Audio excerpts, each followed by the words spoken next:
Baik,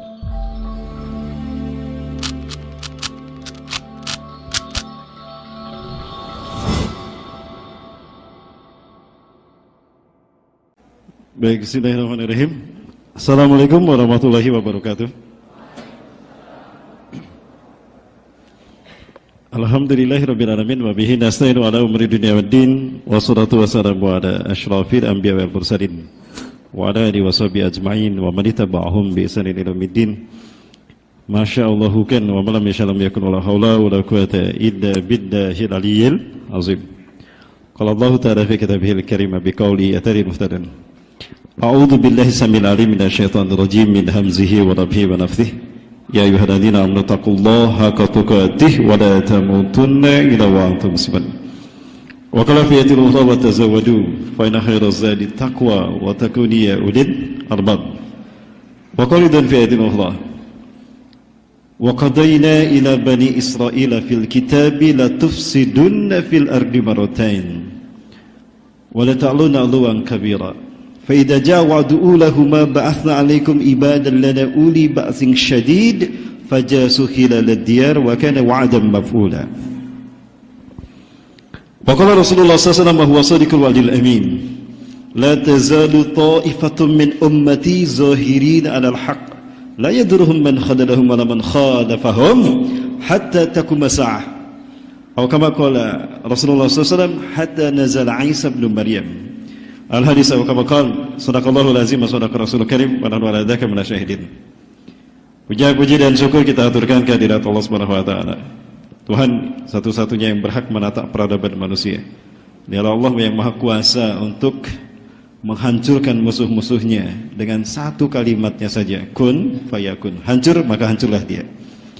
Salawat dan salam sekali limpahkan pada uswah dan qudwah kita Rasulullah Muhammad sallallahu alaihi wasallam. Nabi dan Rasul yang diutus ke tengah-tengah kita membawa dua hal. Pertama basyirah, kedua nadhirah. Basyirah adalah janji kemenangan bagi siapapun yang berwala kepada Allah, Rasul dan orang-orang beriman. Nadhirah adalah peringatan bahwa siapapun yang menentang Allah, Rasul dan orang beriman dan wala kepada musuh-musuh Allah, maka dia pasti hancur. Sebagaimana firman-Nya, ja'al haqqu wa zahaqal batil innal batila kana zahuqa. Yang saya hormati Ta'mir Masjid Nurul Asri Deresan Yogyakarta yang dihormati Allah. Yang saya hormati para teknisi, event organizer, pimpinan manajernya Mas Roni. Juga para hadirin kaum muslimin dan muslimat, para sesepuh, para tokoh, lebih khusus pada rekan-rekan pejuang pemuda-pemudi akhir zaman. Betul, pemuda-pemudi akhir zaman yang dirahmati Allah. Kita melanjutkan kembali bahasan kita tadi terkait dengan beberapa fenomena akhir zaman ya. Kali ini kita akan masuk kepada fase ini ya. Kita akan membahas beberapa peristiwa ini, namun kita dahului dengan kehancuran bangsa Yahudi ya. Kita lihat bagaimana kepungahan bangsa Zionis Yahudi yang mereka sangat zalim kepada saudara-saudara kita yang ada di Palestina. Bangsa Zionis Yahudi adalah bangsa yang paling banyak Allah sebutkan di dalam Al-Quran. Kalau kita buka surat Al-Baqarah, yang paling banyak disebut sama Allah siapa? Bani Israel. Kenapa Allah banyak menyebut Bani Israel? Disebutnya banyak Bani Israel banyak di dalam surat ini, apakah karena kebaikan mereka atau karena keburukan mereka? Keburukan tentunya. Nah, Bani Israel artinya keturunan Israel. Israel adalah gelar Nabi Ya'qub alaihissalam. Nabi Ya'qub diperintahkan Allah untuk berangkat dari Kanaan, Palestina ke Padan Aram, perbatasan dengan Suriah. Ya. Nah, kemudian perjalanan itu dilakukan karena Allah dan di malam hari. Perjalanan di malam hari Isra. Karena Allah Jadi Israel.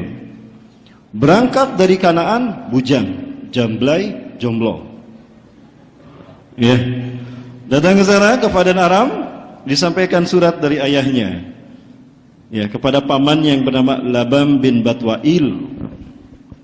Labam membaca, pamannya ini membaca surat. Oh, ngerti. Tujuannya, isinya adalah tolong nikahkan anak saya ini Yakub kepada putramu, yaitu Rahil. Rahil adalah cinta pertama Nabi Yakub. Ya, Rahil, ibunda dari Nabi Yusuf dan Bunyamin.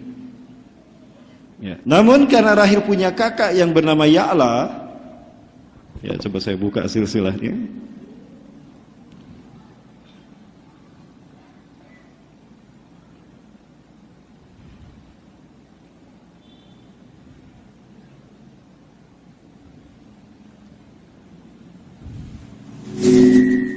Nah,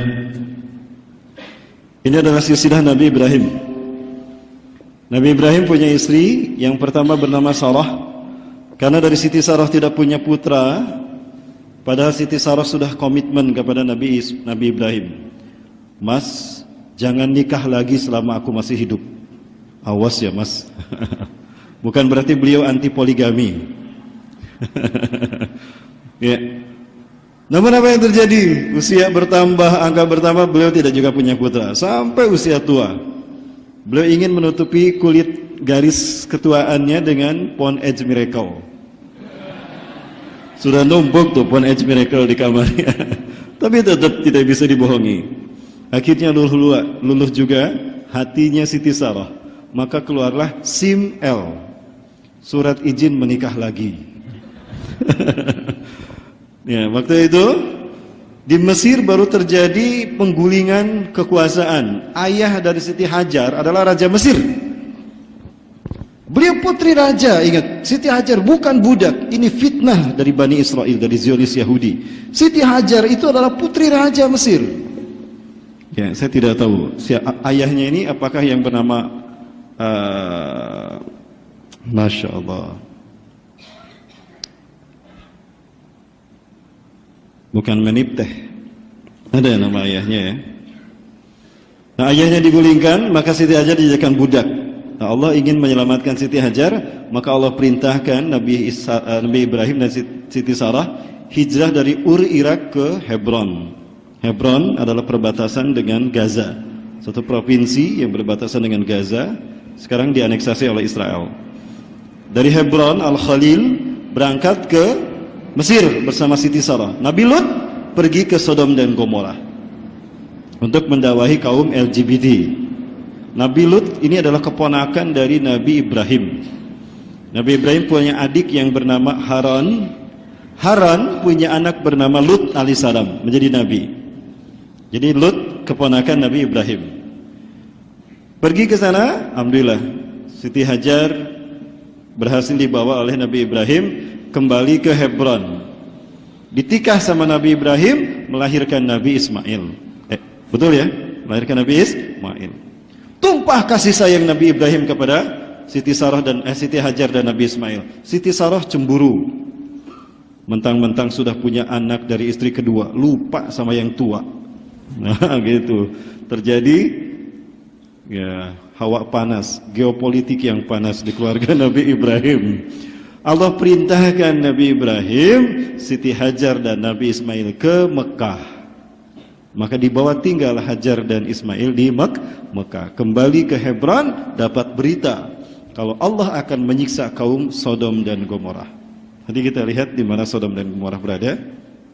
Di wilayah Zargota, ibu kotanya Sodom. Yang wilayah Zargota, wilayah yang luas yang menghubungkan Palestina dan Jordania. Nanti kita lihat insya Allah. Nah, ini cerita Siti Sarah kemudian mendapatkan kabar gembira sebelum malaikat itu menyiksa kaum LGBT. LGBT ya, lontong gehu bala-bala tempe. Ya, itu memberi kabar gembira dulu kepada Nabi Ibrahim dan Siti Sarah kalau beliau akan melahirkan Nabi Ishak. Perbedaan Nabi Ismail dan Nabi Ishak 14 tahun lebih tua Nabi Ismail. Jadi putra pertama adalah Nabi Ismail, bukan Nabi Ishak sebagaimana klaim Yahudi. Dan firman Allah bahwa bangsa-bangsa yang di dunia keturunanmu akan menjadi bangsa besar di muka bumi, bukan dari Nabi Ishak sebagaimana klaim orang Yahudi, tapi dari Nabi Ismail. Ya, 2600 tahun berikutnya lahir Nabi Muhammad. Ada 5 nabi dari ada 4 nabi dari bangsa Arab. Pertama Nabi Soleh, kedua Nabi Hud, pertama Nabi Hud, kedua Nabi Soleh, ketiga Nabi Syu'aib, keempat Nabi Muhammad SAW. Itu cuma 4 nabi dari bangsa Arab. Baik, Alhamdulillah. Nah, Nabi Ishak menikah dengan Rifqah binti Batwail. Rifqah binti Batwail melahirkan anak kembar Al-Ais, yang melahirkan Romawi, Rumania, Kazakhstan. Itu ya. Kemudian juga ada beberapa bangsa Eropa, Armenia, Romawi, itu adalah keturunan Al-Ais. Sementara Al-Ais punya adik kembar namanya Yakub. Yakub itu artinya mengiringi. Karena lahir mengiringi, mendorong dari belakang, Aqaba Yakubu Yakuban. Maka diberi nama Yakub. Nabi Yakub beda dengan kakaknya Al-Ais. Kakaknya bisnisnya maju, lancar, istrinya cantik-cantik, poligami dia. Ya, sementara Nabi Yakub sendiri jablay, diem aja di rumah, nguntitin bapaknya pergi kemana, dicibir dan dihina. Akhirnya Nabi Yakub tidak kuat, minta sama Nabi Ishak agar berdoa kepada Allah agar beliau diberikan karunia sehingga hidupnya berubah, tidak menjadi hinaan dari kakaknya Al-Ais. Maka turun perintah Allah agar pergi dari Kanaan, Palestina, ke Padan Aram. Nah, di Padan Aram bertemu dengan pamannya Labam binti Batwail. Awalnya cinta pertama adalah Rahil, karena orang pertama yang ditemui di Padan Aram adalah Rahil.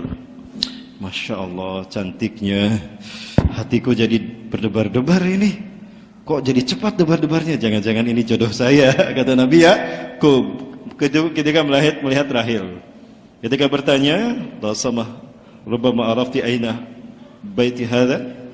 Jelaskan siapa rumahnya, nama pamannya. Oh, saya tahu, mangga. Ternyata itu ayahnya kan, Labam bin Batwail. Sampai ke sana, surat disampaikan, "Baik, aku akan nikahkan kau dengan Rahil. Tapi maaf, Rahil punya kakak Ya'la. Ya'la belum menikah. Jadi kamu nikah dulu sama Ya'la." Mas kawinnya mengembalakan kambing 8 tahun. Aduh, kapan ada mertua seperti ini? Mas kawin 8 tahun mengembalakan kambing. Mau nggak? Oh, mau sekali. Apalagi adik kakak ditikah.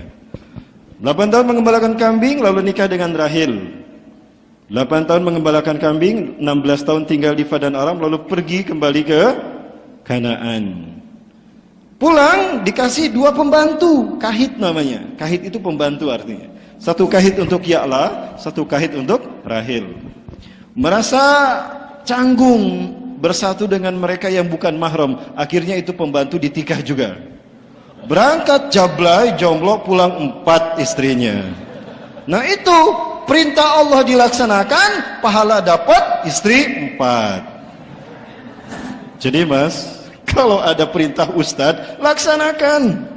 Nanti dapat 4 istri, mas. Mas Roni? Oh iya. Insya Allah mas, kayak Nabi Yakub ya mas. Baik, nah ini adalah keturunan dari Nabi Yakub. Dari Rahil, punya 6 anak laki-laki, Robin, Sam'un, Lewi. Dari Lewi melahirkan Nabi Musa alaihissalam. Yehuda dijadikan keturunannya, mengklaim diri mereka Yahudi. Dinisbatkan kepada Yehuda, putra Nabi Yakub dari Ya'la. Dari Rahil cuma 2 nabi, Yusuf dan Benyamin. Dari kahit Ya'la, pembantu Ya'la, Jad dan Ashir. Dari kahit Rahil, Dan dan Naftali. Maka jumlah putra Nabi Yakub Bani Israel ada 12. Samiri masuk menjadi 13. Samiri adalah Yudas Iskariot, adalah Dajjal yang tadi kita bahas. Baiklah, Bismillah. Bangsa ini adalah bangsa yang Bani Israel sebetulnya mereka keturunan Nabi Yakub. Namun keturunan mereka inilah yang melahirkan bangsa yang kejam, biadab dan luar biasa. Terorisnya ya, penumpang sekalian. Coba kita pindah. Mereka menyebar ke seluruh dunia. Ya, kemudian mereka menjadi bangsa pilihan dari iblis dan Dajjal di mana ketika mereka diharamkan memasuki Yerusalem, Baitul Maqdis. Mereka diperbudak oleh Dajjal dan Iblis, Samiri dan Ajazil untuk membangun negeri dan singgasana keduanya, yaitu di Palestina. Ya. Seperti apa Palestina, para sekalian? Palestina adalah satu dari pecahan negeri Syam. Inggris, Perancis, kemudian Rusia pada tahun 1916 itu berjanji akan membagi 3 wilayah Syam bagi Rusia, bagi Inggris dan Perancis tahun 1916. Namun di Rusia terjadi revolusi Bolshevik mengakibatkan Rusia mundur sehingga tidak ikut dalam upaya membagi 3 Syam. Maka yang maju adalah Sykes-Picot, Menteri Luar Negeri dari kedua negara, Prancis dan Inggris. Maka Syam dibagi menjadi 4. Palestina, Jordan diberikan pada Inggris, Libanon dan Suriah diberikan pada Prancis. Sejak saat itulah pembantaian terjadi. Kita lihat negeri Palestina. Inilah negeri para nabi. 1400 nabi dan rasul dari Bani Israel lahir dan dibesarkan di sini. Yerusalem disebut sebagai, Palestina disebut sebagai jantung dunia. Siapapun yang menguasai Palestina, dia menguasai dunia. Karena Palestina ini, Syam, dia menghubungkan 3 benua, Afrika, Eropa dan Asia. Maka menguasai Palestina, menguasai dunia. Zionis ingin menguasai dunia, apalagi mereka diperbudak oleh iblis dan dajjal. Maka mereka pun menguasai Palestina. Ini dia Palestina.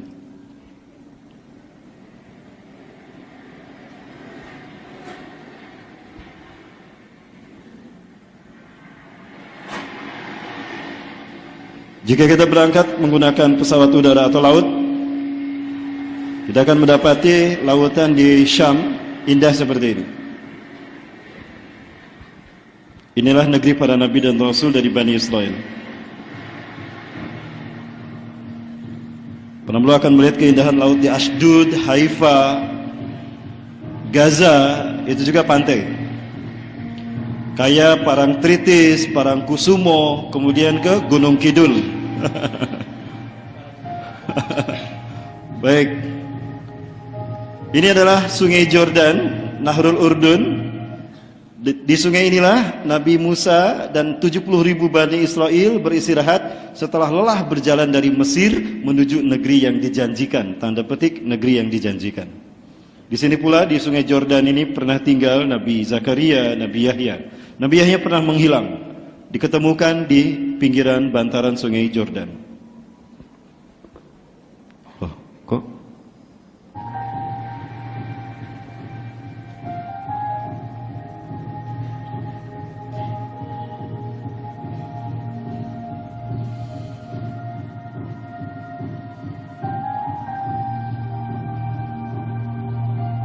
Inilah keindahan Syam. Ini adalah Danau Tiberias, satu-satunya sumber air bersih bagi Palestina, Jordan, Libanon dan Suriah. Kalau danau ini kering, berarti Dajjal akan datang. Ini sudah kering ya Mafilah. Tidak jauh dari sini ada beberapa bangunan tua peninggalan para nabi Bani Israel. Kita pasti bisa menyaksikan sekarang bagaimana keutuhannya. Masih ada. Beginilah rumah-rumah di mana para nabi dan rasul tinggal. Cuma atapnya sudah roboh ya, Allah. Inilah laut mati yang dulunya tinggal kaum Sodom dan Gomorrah. Sebetulnya bukan laut. Para Allah bisa menyaksikan setinggi itu dulunya. Ya, setinggi itu. Namun karena mereka berbuat LGBT, lesbian, gays, biseksual dan transgender, maka Allah hukum mereka. Digoncang mereka, dibikin gempa, lalu diangkat ke langit, lalu dibalik. Waja'anah 'aliha safilah, dibalikan oleh Allah. Udah gitu dihantam menjadi tempat terendah di muka bumi, 300 meter di bawah permukaan air laut. Luas nih. Udah gitu fa'amtorna bihijaratin min sijil mangdud, kami hujani mereka dengan batu bertubi-tubi. Musawamatun inda rabbihim, diberi tanda itu batu di sisi Tuhan mereka. Artinya setiap batu ada namanya. Sehingga yang dihantam itu sudah jelas namanya siapa, udah diprogram sama Allah tuh, sama malaikat Jibril. Karena yang bertugas menyiksa bangsa jin dan manusia yang maksiat, yang menurunkan azab, yang bertugas menurunkan azab itu adalah malaikat Jibril. Jadi malaikat Jibril sudah program, si fulan sekian batu, si fulan sekian batu. Maka kaum Nabi Lut tidak ada yang kena. Itu kaum Nabi Lut melihat itu ke belakang, hancur. Batu itu suliberan ke belakang. Wala taltafit wara'akum, jangan kalian melihat ke belakang, kata malaikat Jibril. Terus maju ke depan. Yang melihat ke belakang istrinya. Karena istrinya menjadi germo. Ya. Bilang sama kaumnya, ada orang-orang cakep-cakep, ganteng-ganteng. Saking pundi, saking deresan. Weh, kalian belum pernah lihat laki-laki cantik, cakep-cakep ini. Padahal itu malaikat yang akan menyiksa mereka. Lalu berkumpul mereka menyerang rumah Nabi Lut. Hai Lut, keluarkan tamu-tamu kamu. Katanya tampan-tampan, cakep-cakep. Kami ingin mencicipi mereka. Astagfirullah, kata Nabi Lut. Nabi Lut keluar, gila kalian. Terkutuklah kalian melakukan apa yang binatang pun tidak melakukannya. Nih, aku punya Zargota dan Raisa. Raisa itu adalah nama dari putri Nabi Yakub. Nabi Lut. Nabi Lut punya dua anak perempuan, Zargota dan Raisa. Bukan Raisa dan satu lagi siapa? Penyanyi? Isyana, bukan. Baik, lanjut. Nah ini kemudian Allah perintahkan bumi mengeluarkan air. Batu meteor tadi mengandung kadar garam. Yang para bola lihat ini garam. Maka tidak ada kehidupan. Jangankan ikan, bakteri saja nggak bisa hidup. Allah haramkan ada kehidupan di sana. Ya, maka kadar garamnya tinggi sehingga siapapun yang berenang di sana walaupun selutut itu terapung. Ya, terapung berangsulan. Baik, Alhamdulillah kalau umroh bersama saya nanti saya ajak jalan-jalan ke sini. Promosi. Baik.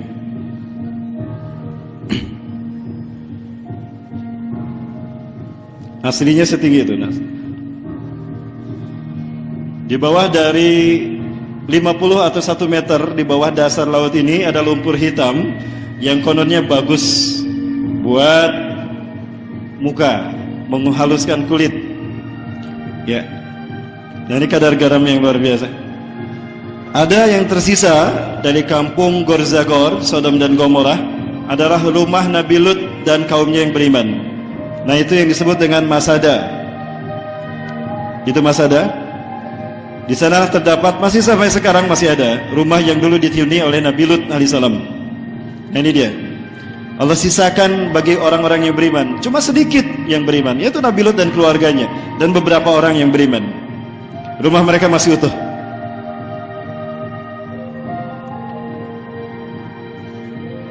Apa yang terjadi di Palu, itulah gambaran yang terjadi di Sodom dan Gomorrah. Ya. Tidak jauh dari situ ada kaum Nabatian, kaum yang mereka keturunan dari kaum Ad dan kaum Samud. Keahlian mereka membuat gunung batu dipahat menjadi istana. Ibu kota mereka Iromadatil Imad. Ini hotel termurah di dunia, tanpa semen, tanpa batu bata. Gunung batu diukir menjadi istana. Ini perkampungan kaum Anbat, keturunan dari Nabi Hud dan Nabi Soleh. Inilah Bukit Zaitun yang kita bisa menyaksikan dinding apartheid yang dibangun oleh Zionis Yahudi sepanjang 714 km, memisahkan Israel dan Palestina. Israel mewah, megapolitan, Palestina dibikin kumuh agar mereka pergi dari sana. Dinding ini setinggi 8 meter, tebal 1 meter lebih, membentang memisahkan Palestina dan Israel. Tidak jauh dari sini, di balik pohon-pohon itu para mulut akan melihat keindahan Al-Quds, atau orang Zionis menyebutnya Yerusalem, negeri para nabi dan rasul.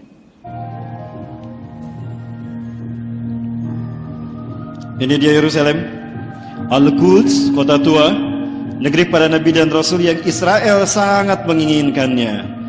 Padanya terdapat Masjidil Aqsa. Ini Babul Amud. Kalau Pramullah bersama saya, kita selalu nginep di Hotel Capital atau di Hotel Nasional. Nanti kita masuk ke Old City lewat pintu ini. Di sini pernah terjadi pembantaian kepada kaum muslimin. Ada filmnya di sini. Dan inilah kota para nabi dan rasul. Masih asli seperti sampai hari ini, seperti dulu. Di sinilah para nabi dan rasul tinggal. Namanya Babul Amud.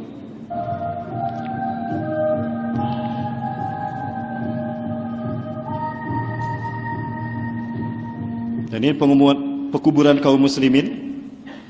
Di sini terdapat makamnya Ubadah bin Samit dan Abu Darda. Ubadah bin Samit dan Sadad bin Aush. Di sini ada makamnya. Mereka adalah guru hafiz Quran yang melahirkan para penghafal Quran dari kalangan tabi'in. Di antaranya Ikrimah, Mujahid, Qatadah. Itu adalah para penghafal Quran, murid-murid dari mereka. Dan ini dinding Al-Aqsa. Ini batas Al-Aqsa ke sana, Bapak Ibu sekalian. Dan ini adalah gereja yang orang-orang Kristen yakin Yesus akan turun di sini. Tahun 2017 saya kembali datang ke sini. Saya ajak istri saya untuk menyaksikan. Ini orang-orang Kristen yakin di sini. Penuh saat itu. Sampai-sampai saya berpikir apa Yesus turun sekarang. Penuh sekali. Saat itu penuh sekali. Ada tayangannya di sini. Tapi saya lupa di folder yang mana. Baik, kita lihat kembali.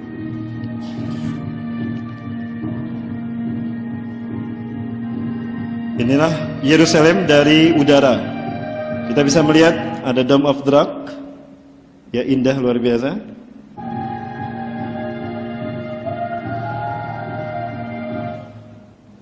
Ini Babul Maghribah. Ketika Isra Mi'raj Rasulullah masuk, Isra itu Mi'raj itu ke sini, Isra. Ketika Isra masuk sini Babul Maghribah, sekarang sudah dipagar oleh Yahudi. Kita tidak bisa melihat kecuali dari udara. Disinilah mereka membuat terowongan untuk menghancurkan Masjidil Aqsa. Ini areal Masjidil Aqsa. Jadi Al-Aqsa itu komplek. Di dalamnya ada Dome of the Rock, masjid yang berkubah kuning atau Qubatus Sahra, ada Masjid Qibli, ada Masjid Marwani. Mau dilihat semuanya? Oh, ini jalan-jalan ini ya. Oh, kapan menghitung harinya nih? Ini kita akan menghitung hari ini. Apa saja yang akan terjadi berdasarkan hadis dan ayat Quran. Insyaallah kita bahas angka-angka itu. Ya. Dan ini adalah satu-satunya dinding yang tersisa dari istana Nabi Daud dan Nabi Sulaiman. Kita bisa menyentuhnya, tapi dari dalam. Kalaupun di luar sini kita hanya bisa sampai sini. Ini ada pagar. Sini ada pagar hijau di mana orang-orang Israel berjaga-jaga. Wah, ini wajah orang Indonesia. Pergi Mas. Metu, ojo nang kene. Gitu ya. Ojo teka kiye. Gitu. Baik. Nah, Rasulullah menambatkan buruknya di belakang dinding ini. Orang-orang Yahudi menyebutnya Wailing Wall, Haitul Mabka, dinding ratapan. Mereka meratapi hancurnya istana raja mereka karena dosa-dosa mereka. Itu kehancuran yang pertama. Sebentar lagi akan mereka lakukan kehancuran kedua. Mereka akan menghancurkan kiblat kita yang pertama ini. Ya. Nah, kemudian Rasulullah menamakannya Haitul Burak, dinding Burak. Karena disitulah Rasulullah memakirkan kendaraannya bersama para nabi dan rasul. Ketika Isra Mi'raj, di belakang dinding itu terparkir kendaraan para nabi dan rasul. Ada Fortuner, ada Pajero, ada apa lagi? Toyota Rush ya. Kalau zaman sekarang.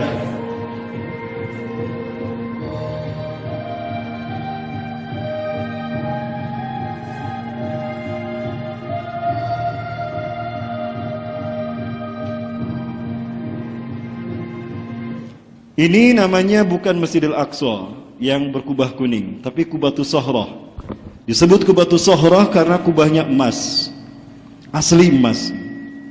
Tetapi bukan emas Jawa, bukan emas Yono, ya, emas beneran. Disebut Qubatus Sahra karena kubahnya emas, kuning. Sahra itu artinya emas, kuning. Kemudian disebut Dome of the Rock karena di dalam masjid inilah terdapat batu yang dinaiki Rasulullah naik ke Sidratul Muntaha. Masih ada batunya sampai sekarang.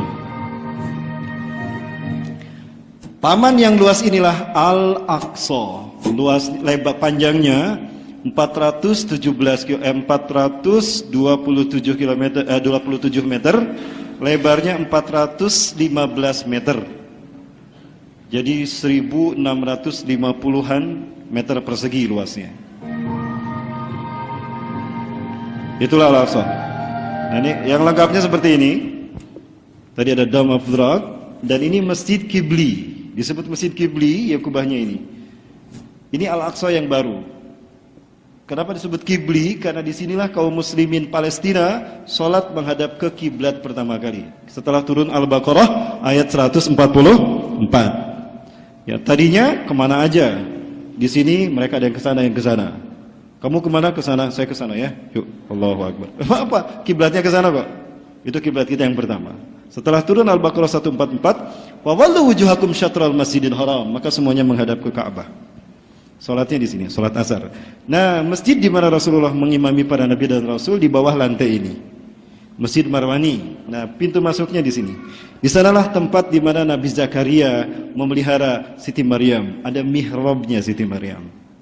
Mau lihat? Kita lihat. Jangan kemana-mana, tetap bersama saya yang salah satu ini. Baik, kita lihat. Saat itu kami sudah sholat asar berjamaah. Maaf, sudah dijamak qashar dengan zuhur. Jadi ketika azan asar, kami gunakan untuk masuk ke Masjid Marwani ini bersama istri saya ya, Allah. Ya, ini promosi kalau mau umrah sama saya. Kesini, insyaallah. Nah, ini Masjid Marwani.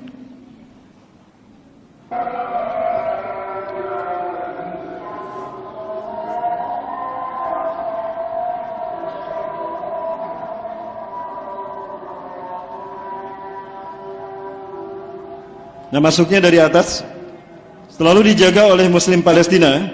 Israel tidak ada yang berjaga di dalam Al-Quds. Mereka hanya lalu lalang di pinggir saja. Itu perjanjian. Mereka hanya berjaga di luar pagar hijau. Sombong mereka. Masih muda-muda. Perempuan pun berjaga. Sampai saya teruji dengan kecantikan mereka. Ustadz juga manusia. Baik. Kemudian kita percepat. Ini, nah di sini perapian para nabi karena dingin, karena ini pada wilayah beriklim subtropis. Terkadang musim turun salju, ketika turun salju para nabi bisa membuat perapian di sini.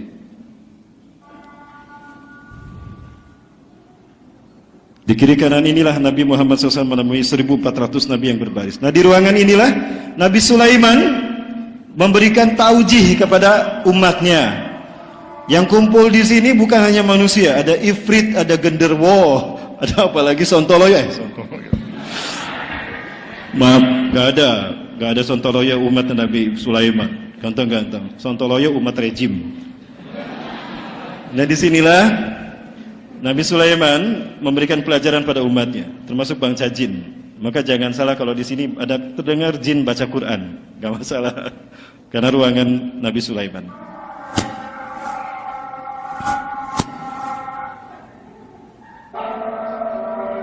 Anak-anak Palestina.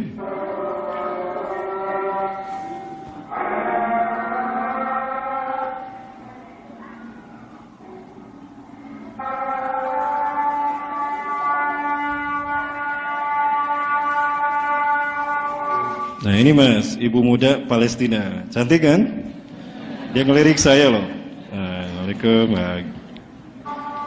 Baik. Bukan.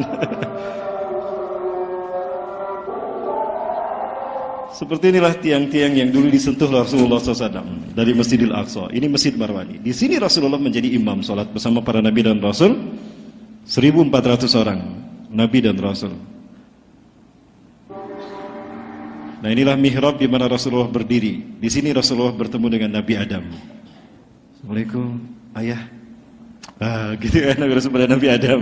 Nabi Nuh, Nabi Idris, Nabi Ibrahim, terus berjejer. Itu nabi-nabi yang tertua ada di situ. Sampai 1400 nabi berbaris. Imamnya Rasulullah.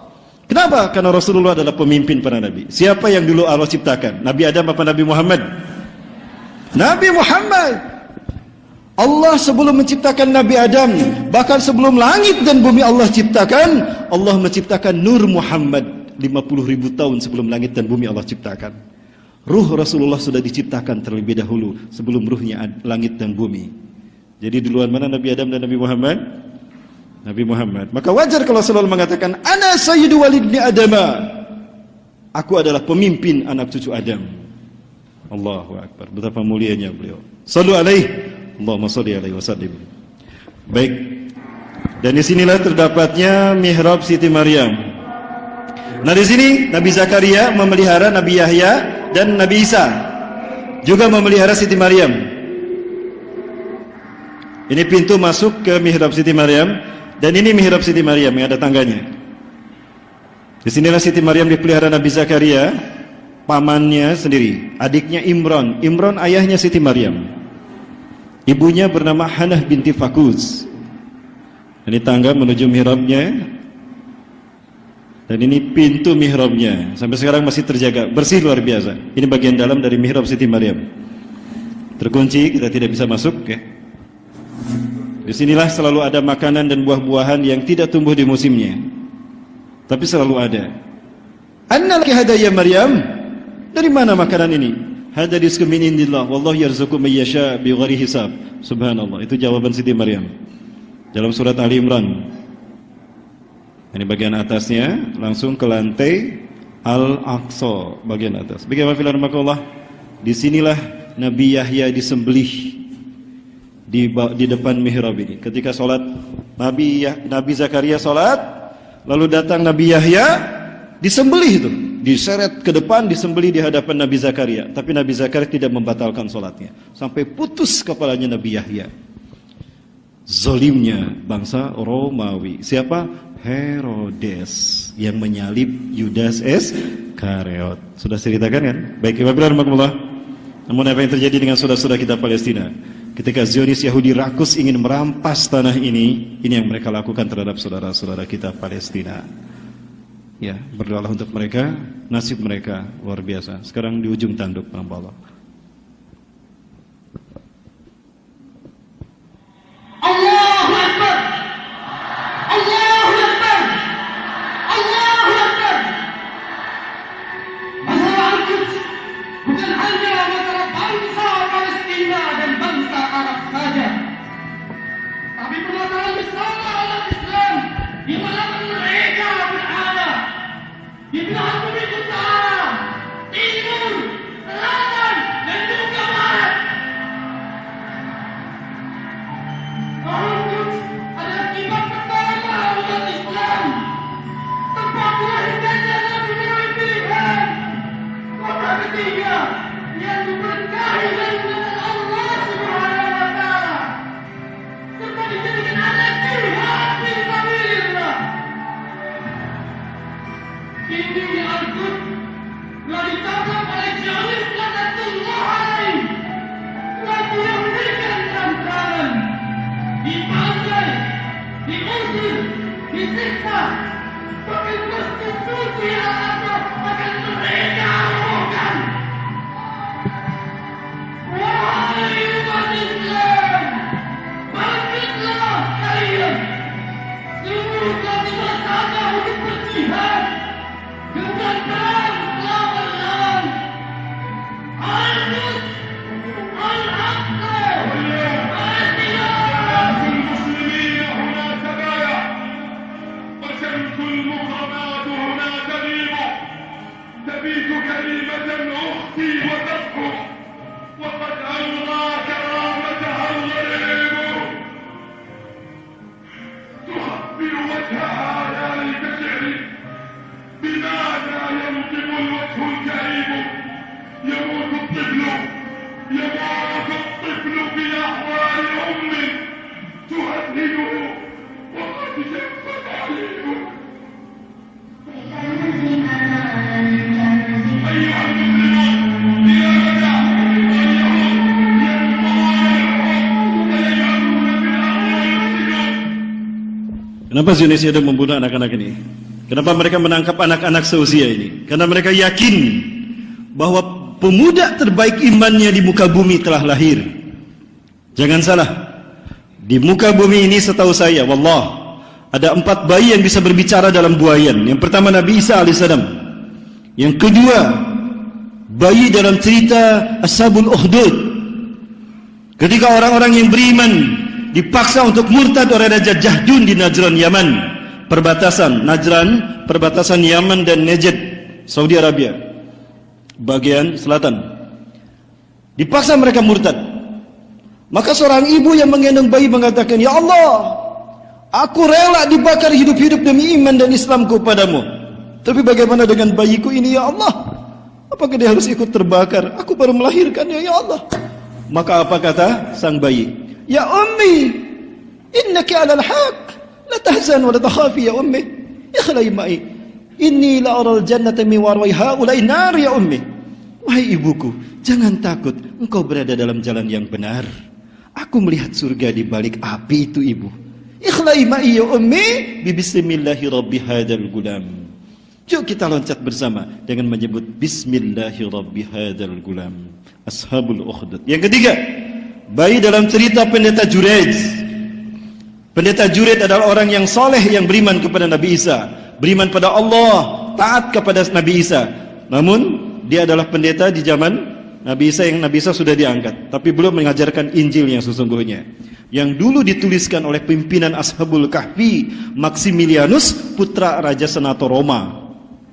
Itu ternyata pimpinan Ashabul Kahfi, beriman kepada Allah dan Nabi Isa. Dialah yang menulis Injil Barnabas kembali yang sudah rusak, ditulis oleh tangan Maximilianus, pimpinan Ashabul Kahfi. Raja pendeta Juret dituduh berzina, ditangkap di penjara. Ketika bayi dilahirkan, akui ini anakmu. Demi Allah, dia bukan anak saya, kata pendeta Juret. Apa buktinya? Anaknya sudah lahir tuh, agak mirip kamu wajahnya. Pendeta Juret berdoa kepada Allah, lalu menekankan telunjuknya kepada bayi tadi. Ya walad, dulluna man abuk. Hai bayi, tunjukkan mana bapakmu. Mana bapakku? Huwa abi, inna abi ra'i al-ghanam. Tuh, bayi itu berbicara. Tuh bapak saya pengembala kambing yang itu tuh. Adalah pendeta Juret selamat. Tahun 2004 telah lahir seorang bayi laki-laki di Gaza City. Bayi ini baru beberapa jam dilahirkan.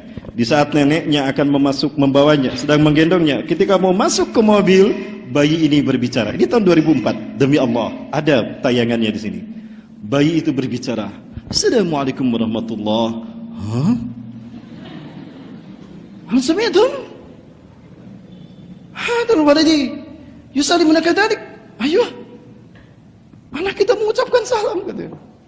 Ana rajulun alladhi sayaktulhu dajjal fala yusallitu ahadan ba'di. Aku adalah pemuda yang akan dibunuh Dajjal nanti di Madinah. Setelah itu tidak ada lagi orang yang dibunuh setelah aku. Allahu Akbar. Itu bayi yang keempat yang bisa berbicara. Sekarang ada di Gaza. Itulah kenapa mereka menangkap anak-anak seusia ini, karena ingin mencari mana bayi yang bisa berbicara itu, yang akan membuktikan kalau Yesus Kristus, kalau Mesias adalah Dajjal. Maka Yahudi menangkap ini. Oh, berarti mereka iman pada hadis Rasul, betul? Tapi mereka gengsi menjadi umat Islam. Itulah sombongnya mereka. Lanjut. Masih ada jam? Masih ada waktu? Kalau tidak selesai, kita lanjut tahun depan. Baik.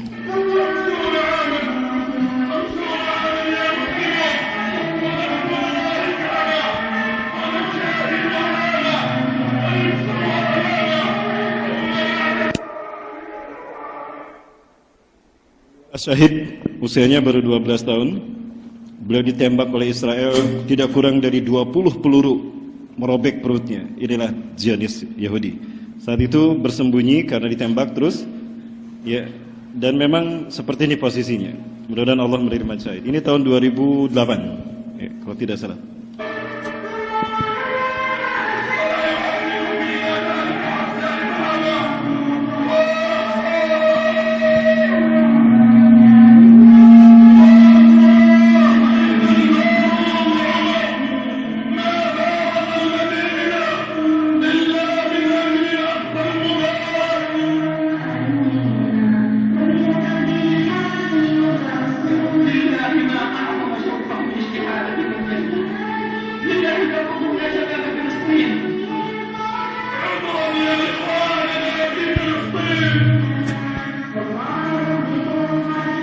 Perhatikan, seorang ibu dengan bayinya saja berani berhadapan dengan tentara Israel yang lengkap dengan senjata mereka.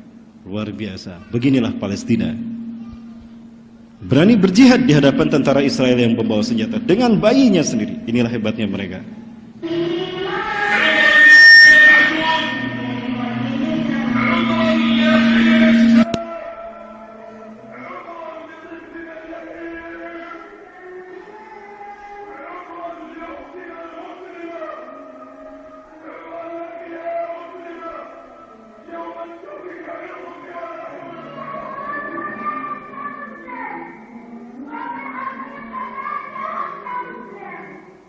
Tiap hari mereka diperangi, dibom, maka mereka dewasa belum pada waktunya. Mereka berkata seorang anak dewasa untuk menunjukkan kepada dunia, inilah suara hati manusia, inilah suara hak asasi manusia. Wahai manusia yang tidak punya akal dan pikiran, wahai para keturunan babi dan kera, di mana akal kalian? Anak-anak usia muda, usia kecil anak-anak, mereka seperti orang dewasa.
Adalah musyahid, suami dan keempat anaknya syahid semua. Ketika ayah suaminya syahid, anak-anaknya berjuang, nak, ikuti ayahmu ke surga. Semuanya syahid, semuanya wangi, bahkan rumahnya selalu wangi setiap hari. Ya umma syahid, anda kami istirahat?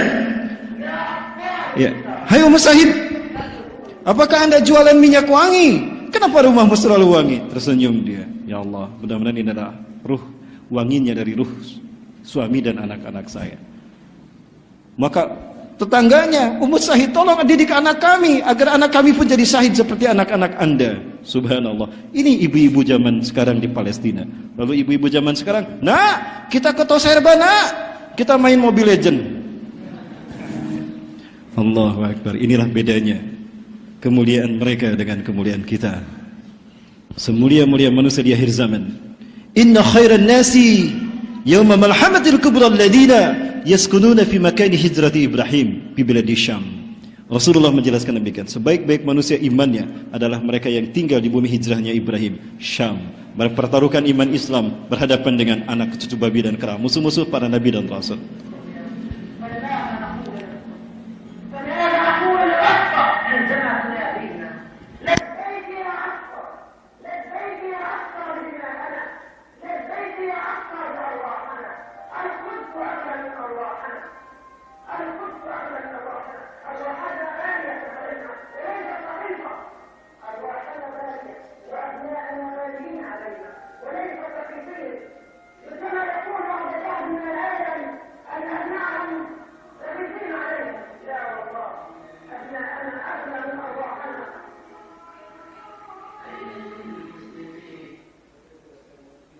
Saya tidak faham, kok bisa masalah Palestina tidak selesai sampai bertahun-tahun, sampai 60 tahun ya wafillah, 60 tahun.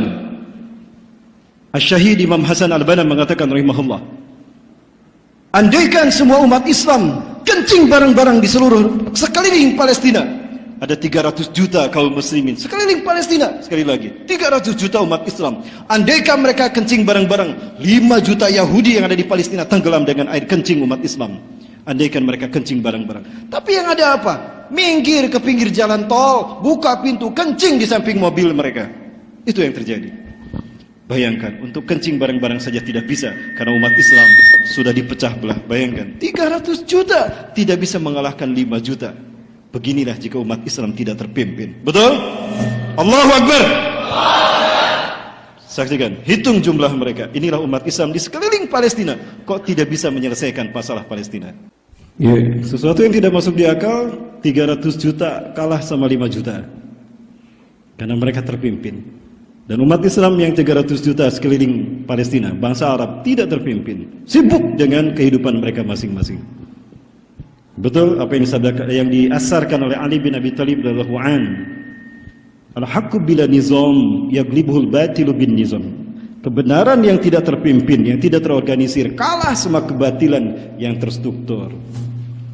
Ya, itu ilafilah, itu kesalahan kita. Maka segera, jangan lupa, segera pilih pemimpin yang benar. Amin. Baiklah, tidak lama lagi bangsa Zionis Yahudi akan menghancurkan kiblat kita yang pertama. Namun insyaallah mereka tidak akan berhasil, karena Palestina yakin dengan mimpi mereka. Demi Allah, 5 pemuda Bani Palestina, mereka bermimpi di malam yang sama. Mereka tidak saling kenal. Mereka mimpi di malam yang sama. Mimpi bertemu Rasulullah SAW. Dan apa yang dikatakan Rasulullah kepada mereka yang saleh dari Gaza ini?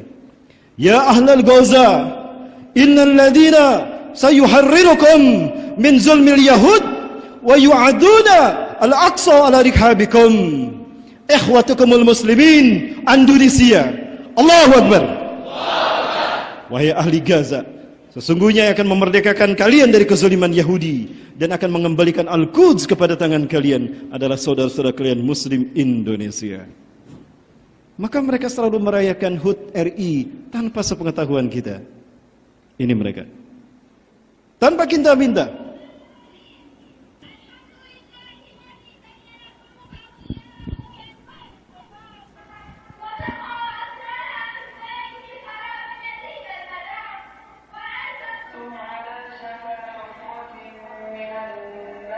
Anak ini usia 16 tahun, hafiz 30 juz, kita biayai dari kaum muslimin Indonesia.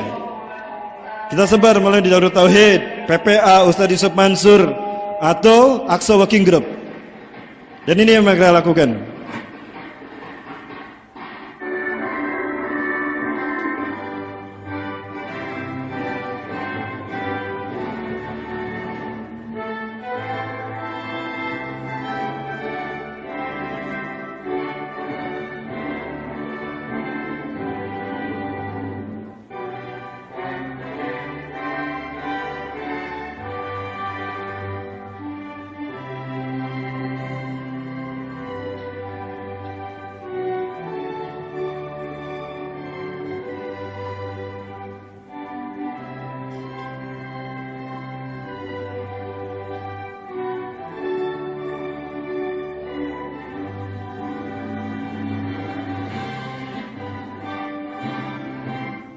Setelah mereka mengibarkan bendera merah putih, baru mereka mengibarkan bendera Palestina.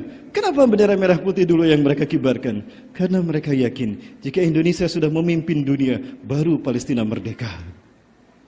Apa kita akan menyanyiakan harapan mereka? Apa yang mereka katakan ketika kami berkunjung kepada mereka? Ya ikhwan dan ahli Indonesia, la tangtahi di ziyarati hadal balad. Jangan kalian berhenti menziarahi negeri kami. In tangtahi di ziyarati hadal balad, فليس عليكم باب تدخلوا علينا.